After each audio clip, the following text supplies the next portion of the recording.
Without oxygen, you cannot breathe. Without English, you cannot study abroad. You cannot even survive. IELTS का test किसी native speaker को भी देते हैं तो वो भी जब तक टेस्ट टेक्निक्स को नहीं समझ पाएगा तो तब तक वो अच्छा बैंड स्कोर उसमें नहीं ले सकता। इंग्लिश की टांगें तोड़ो, मर्डर करो, कोई मसला नहीं है, आपको इंग्लिश बोलनी। लिसनिंग में कैसे इंपॉर्टेंस है वोकैबुलरी? एग्जैक्टली, देखिए लिसनिंग में जब ऑडियो चल रही है, दो स्पीकर्स आपस में बातचीत कर रहे हैं, तो अब वो जो बातचीत कर रहे हैं तो वो ये थोड़ी देखेंगे कि जी आपकी जो वोकैबुलरी का लेवल है मैंने उसके मुताबिक बोलना है। Number one. नंबर टू क्या होता है? One powerful tip is commitment. Good listeners are the good speakers, good readers are the good writers. Nervousness जो है इसको एक तो प्रैक्टिस से आप ओवरकम कर सकते हैं, दूसरा अगर आप थोड़ी सी पब्लिक स्पीकिंग करें यानी लोगों के सामने आप बातचीत करें तो उससे भी आप नर्वसनेस को कंट्रोल कर सकते हैं। I would like to tell you something important. You try to understand me. Why don't you understand me? What is your problem? Russian. Exactly ये style,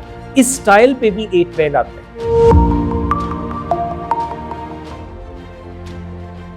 Assalamu alaikum viewers, hello and welcome again from the studio of Discover UK Education. Today आज से जो हमारे साथ guest हैं, he is a renowned international IELTS instructor, Mr. Asad याकूब। अस्सलाम वालेकुम sir. वालेकुम अस्सलाम, कैसे हैं आप? अल्हम्दुलिल्लाह फाइन।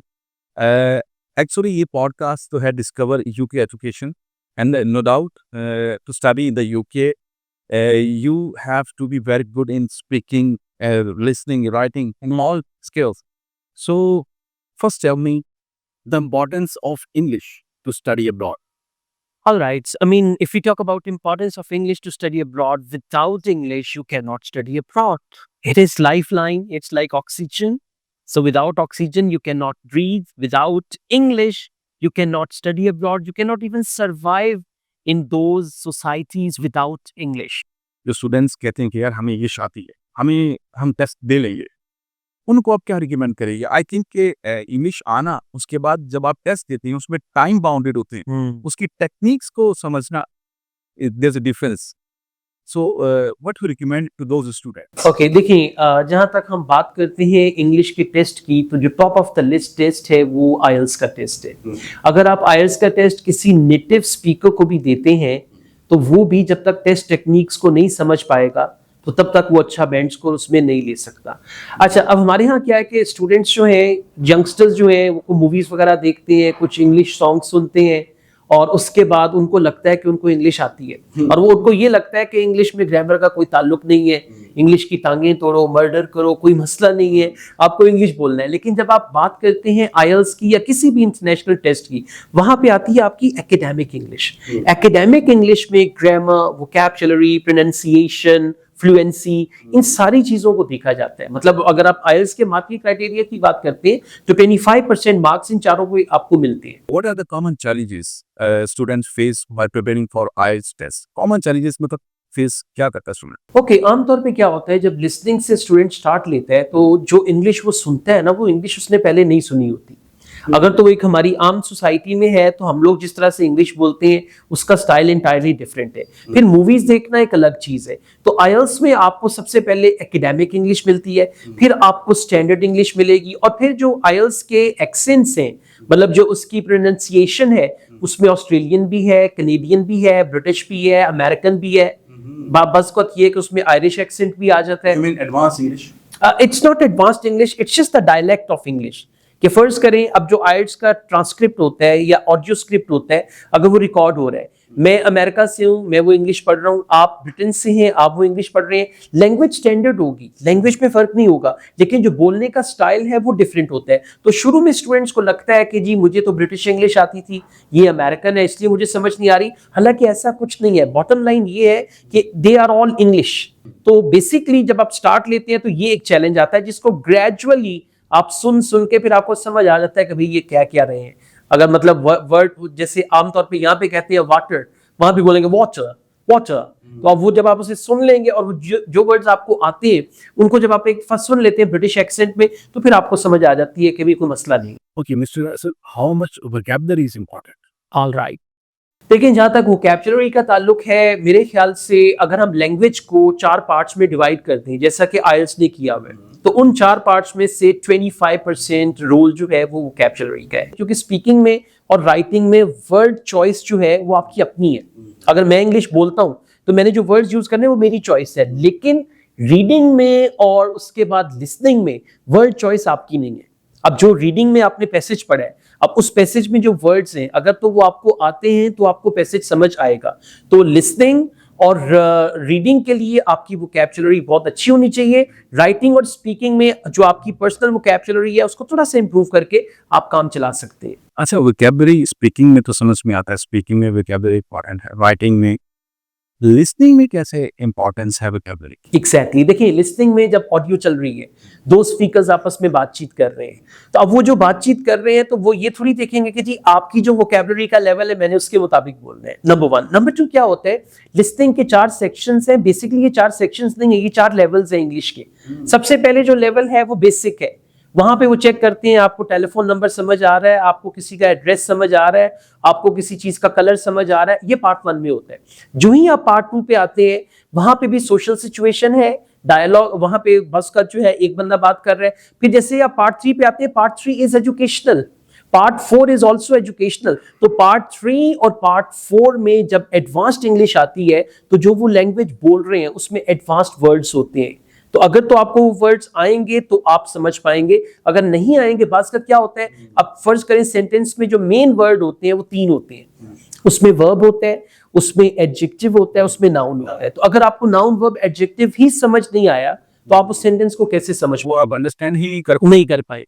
वहां पे आप टेस्ट में भी रह जाते। Exactly. Give one powerful tip to score highest band in IELTS. All right, one powerful tip is commitment.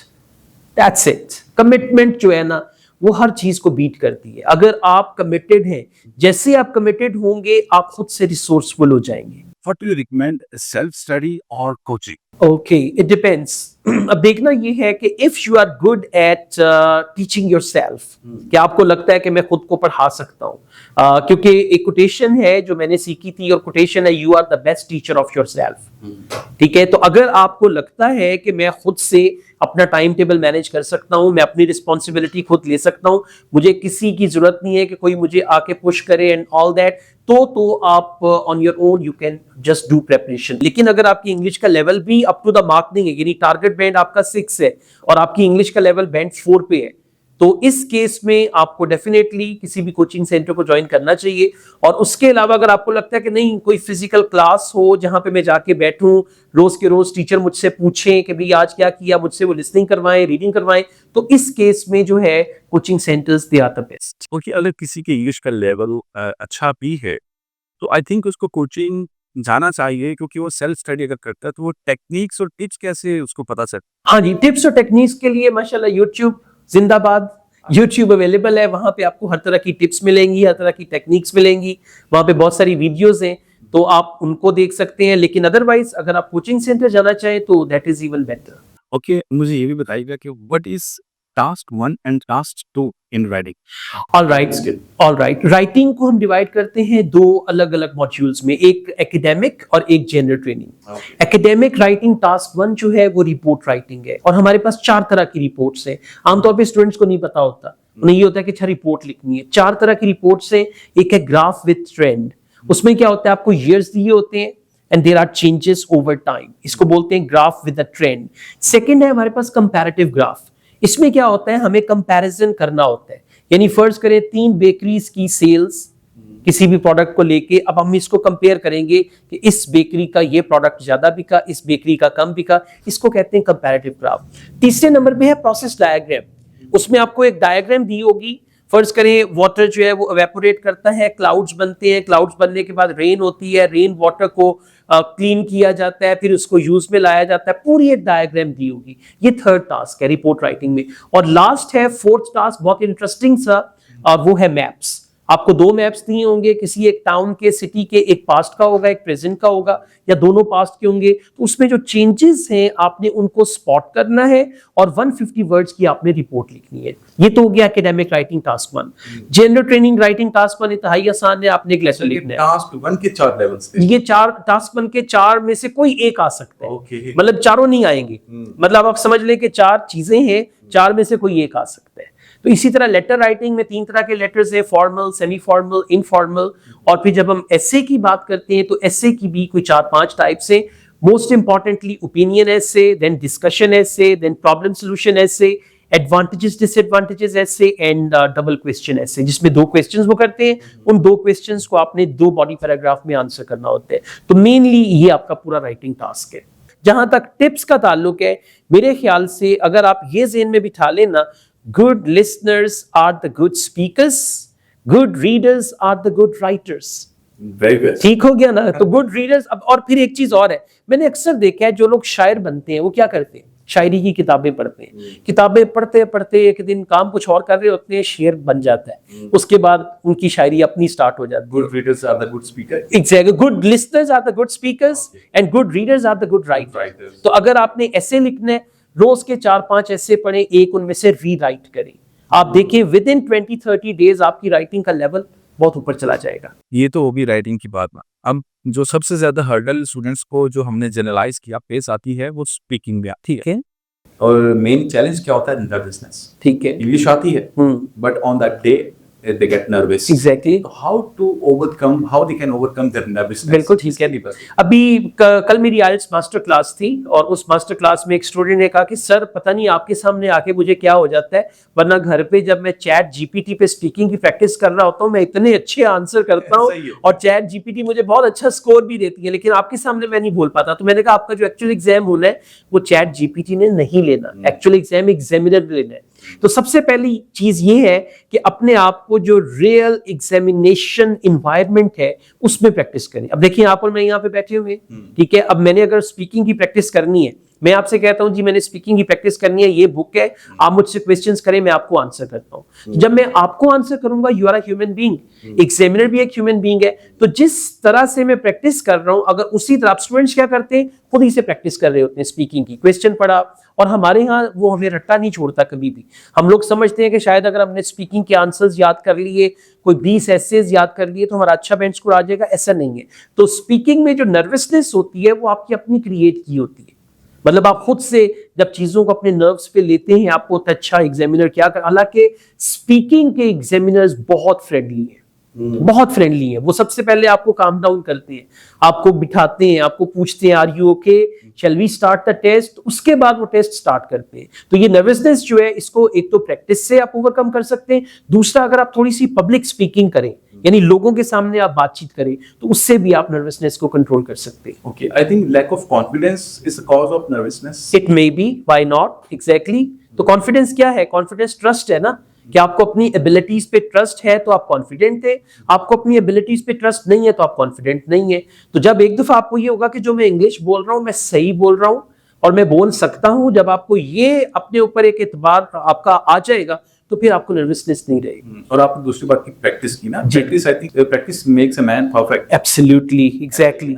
Okay, Mr. Asad, tell me how much time should a student ideally spend to study for the preparation of IELTS? Okay, it depends. If you are academic IELTS candidate or student, then your life purpose for a couple of months when you are preparing for IELTS is only IELTS. Because you know, when you are preparing for IELTS, there isn't anything else. As you are a student, your family, they support you.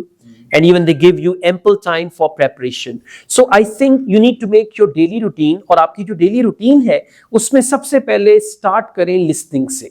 Okay. क्योंकि listening से क्या होगा, आपके कानों में English जाएगी, वो है इनपुट। ठीक है, अब जब आपने इंग्लिश को सुना, आपने एक लिसनिंग का टेस्ट किया, टेस्ट करने के बाद अपने आंसर्स को चेक करें।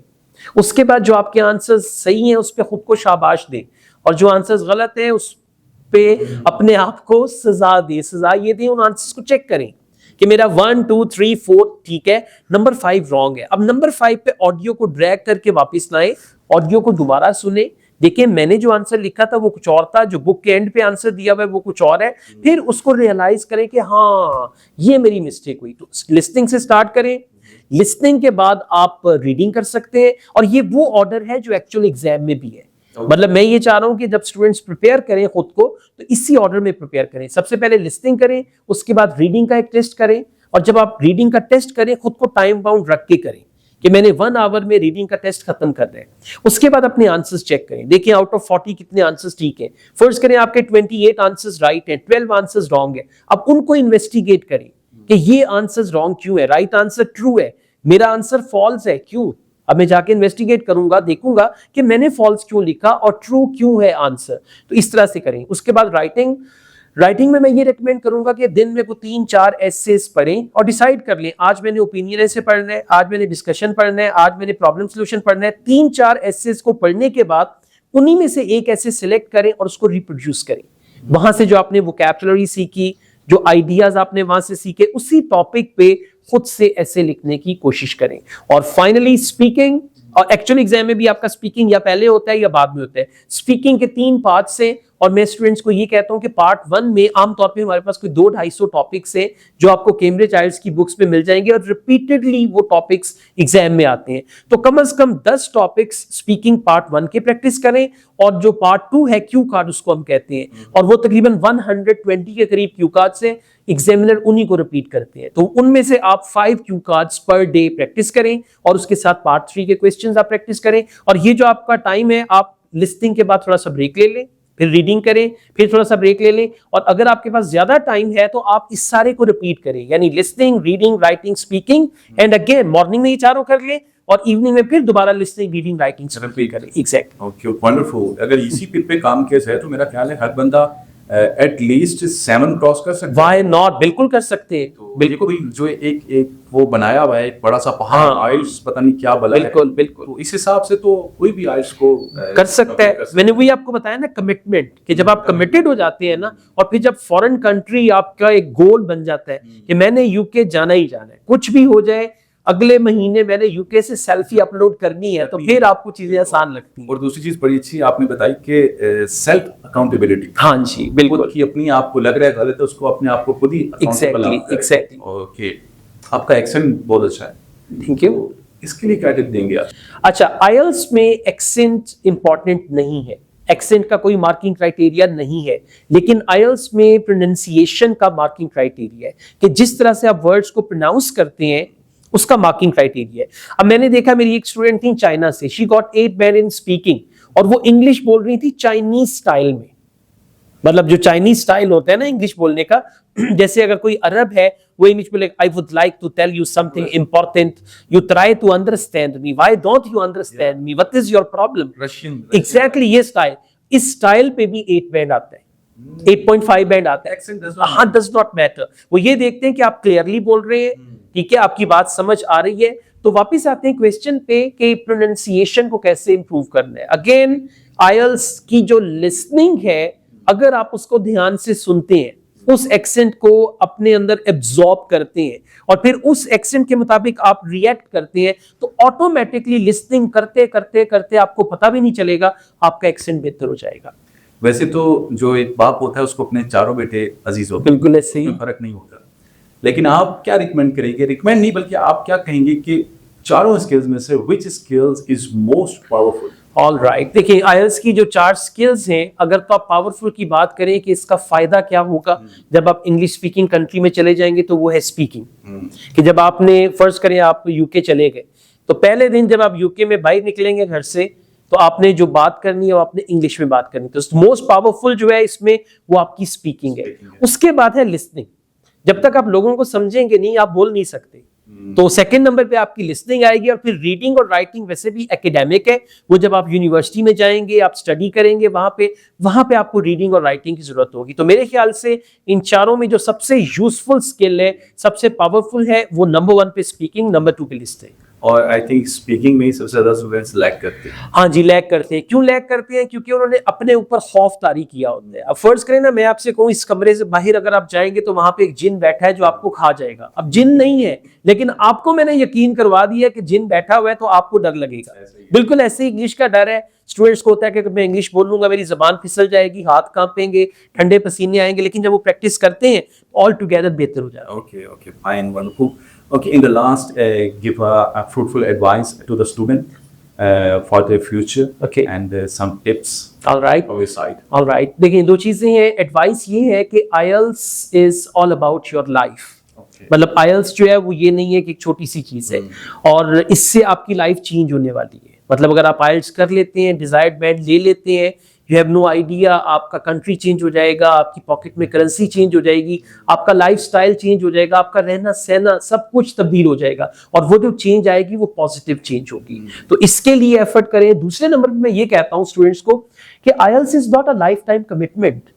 आयल्स का जो फेज है आपकी लाइफ में ये 3 से 4 महीने का होता है, ये भी मैं मैक्सिमम बता रहा हूँ। कुछ लोग तो ऐसे हैं जो 15 दिन में आयल्स का टेस्ट दिया, बैंड स्कोर लिया, आयल्स का चैप्टर क्लोज हो गया, खत्म, बस ये मेरे पास सर्टिफिकेट है, 2 साल के लिए वैलिड है। तो IELTS is not a life time commitment, ये 1 माह 2 माह का है। इसको जिंदगी का रोग नहीं बनाना कि जी मैं पिछले साल भी आइल्स कर रहा था, मैं इस साल भी आइल्स कर रहा हूं, मैं अगले साल भी आइल्स ही करूंगा। अब जैसे ये स्टूडेंट्स हैं जिस वक्त हमें देख रहे हैं, अगर ये डिसाइड कर लेते हैं कि मैं वो बंदा हूं जिसने अपने खानदान को प्रॉस्पेरस करना ही करना है, जो भी है मैं उनके लिए बेहतर करूंगा, तो मेरा ख्याल है जब ये सोच दिमाग में आएगी ना कि मैं जो कर रहा हूं मैं अपने पेरेंट्स के लिए कर रहा हूं, मैं अपने छोटे बहन भाइयों के लिए कर रहा हूं, तो फिर आपके अंदर एक जज्बा आएगा, और वो जज्बा आपको हीट सीकिंग मिसाइल की तरह आपके टारगेट पे लेके जाएगा। Okay, again, it's about commitment, consistency. Exactly. Okay. Thank you so much, Jazakallah. You given us time, and your words are very beneficial for the students. So, thank you, viewers. Inshallah, we'll meet again with a new guest and a new topic. Till then, take care of yourself. Bye bye. Allah Hafiz.